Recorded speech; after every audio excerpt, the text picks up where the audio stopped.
Għall-ewwel darba tabib u avukat fi ħdan il-Forzi Armati ta' Malta ġew promossi għal grad ta' Kurunell. L-avukat Susanna Ġus u l-kirurgu Matthew Psajla. Ingħaqad mal-Forzi Armati f'Awwissu tal-2011 wara li raj sejħa l-uffiċjal mediku, il-kirurgu Kurunell Matthew Psajla ħasem f'diversi operazzjonijiet militari inkluż dawk ta' salvataġġ. ċertu limitazzjonijiet xi kultant għax kif ngħid bl-affarijiet li jkollok fuq trid tieħu deċiżjoni, trid tgħin, trid tassisti, trid tieħu deċiżjoni jekk pazjent issa xi trid jaħab bord, jekk tkun terġa' ġibu lura miegħek. Ikolli każijiet partikolari, ovvjament iktar minn wieħed. It-tim mediku fi ħdan il-Forzi Armati ta' Malta kiber fl-aħħar snin.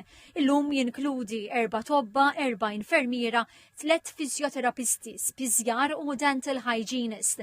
Jinkludi wkoll grupp ta' soldati li speċjalizzaw biex jassistu lit-tobba. L-avukat Kurunell Susanna Ġus ingħaqdet mal-Uffiċċju Legali tal-Forzi Armati 12 sena ilu. Dak iż-żmien kienet teżerċita l-professjoni ta' avukat fil-privat. Il-rol tal-avukat militari huwa li jassisti l-Forzi Armati ta' Malta fl-eżiġenzi kollha ta' natura legali li jistgħu jinqalgħu.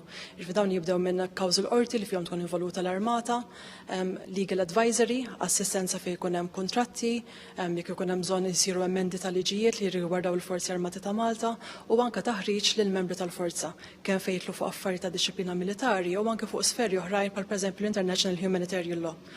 Kurunella Ġus tirrimarka li l-ebda ġurnata mi bħall-oħra mal-Forzi Armati ta' Malta.